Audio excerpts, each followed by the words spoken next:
Hello, and welcome to Coffee with Coach. Today I'm going to be talking about creating new energy for your church. It's something we'll be doing on the first Monday of every month, talking about planning. How do we plan to create energy in our churches?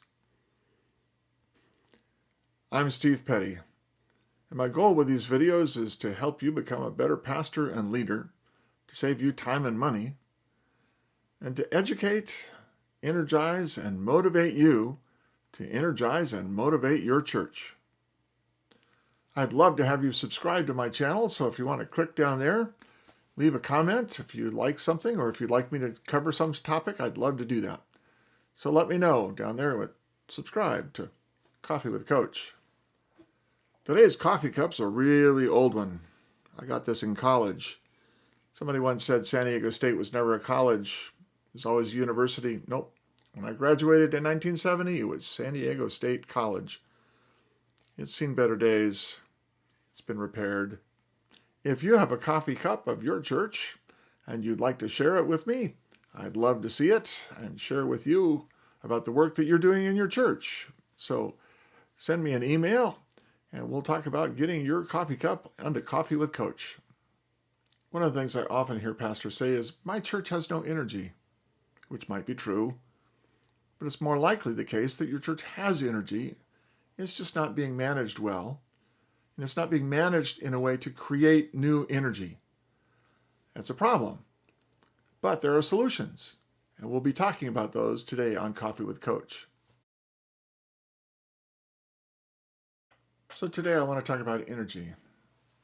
How do you manage the flow of energy within your church? This is a critical question that we don't often talk about. They don't talk about it in seminary. Nobody says to you, we're going to have a 3-hour lecture about energy flow in the church. Never heard it. But I discovered in the course of my own ministry that one of the things that I really was doing a lot of was managing the energy flow in the church. And if I didn't manage the energy flow in the church, then problems came about. Groups would crash into each other. There was conflict. There was a lack of energy in certain times of the year, and there was an overabundance of energy in other times of the year.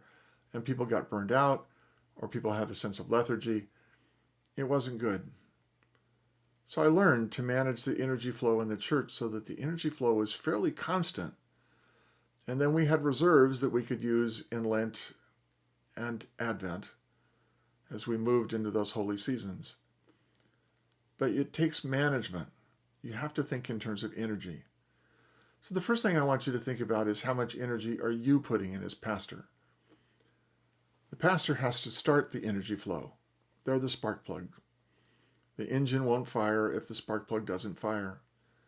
You have to be excited about the things that are going on. You have to be excited about the potential for the church. You have to burn a lot of energy to get your church moving. You have to encourage a lot of people. You have to be insanely optimistic. You have to be a cheerleader at times when you're tired and bored and don't want to be a cheerleader. But you have to do that. You have to spark the congregation and ignite them. You have to be such a spark that that fire burns hotter and hotter as the time goes on. Then you have to manage the energy flow of the church. One of the problems of churches is that they increasingly decline their activity load. Years ago, when they were big and they had a lot of activity, they did tons of things. As time went on, things changed. The church didn't keep up. Some activities weren't well attended anymore. We just let those slide. Some activities, the leadership got tired of doing it. We let those slide. Some activities, it just got too expensive to keep doing. We let those slide. Now, we have a very, very low energy level in our church because we have a very low energy expectation. We let a whole lot of stuff slide. How do we build energy back? Well, we do the opposite. We say, let's do some new things. Let's try this.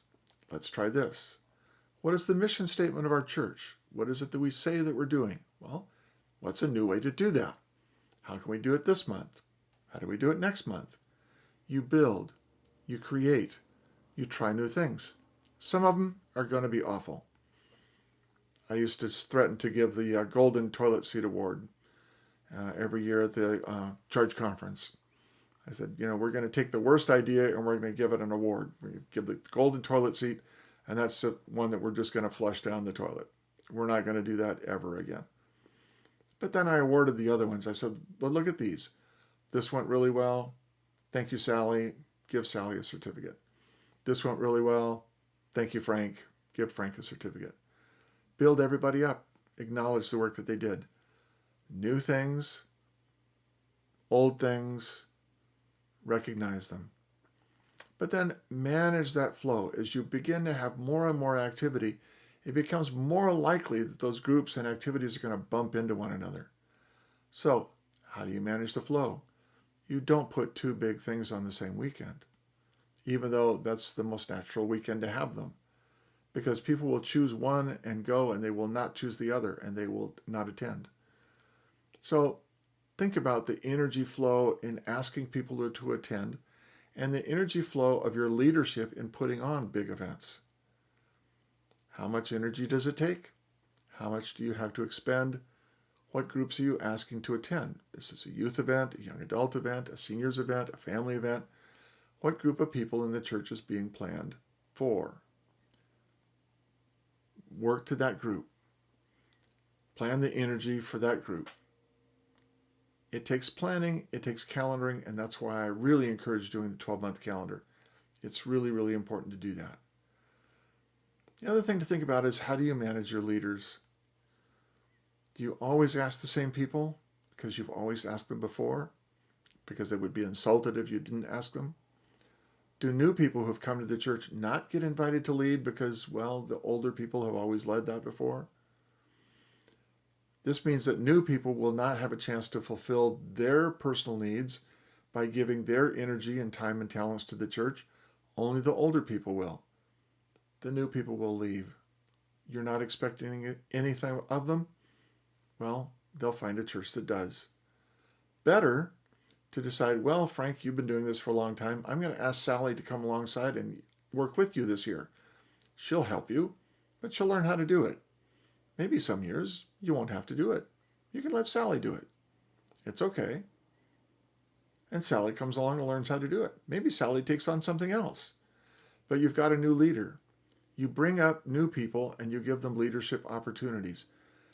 New people with new leadership builds energy. It creates new energy.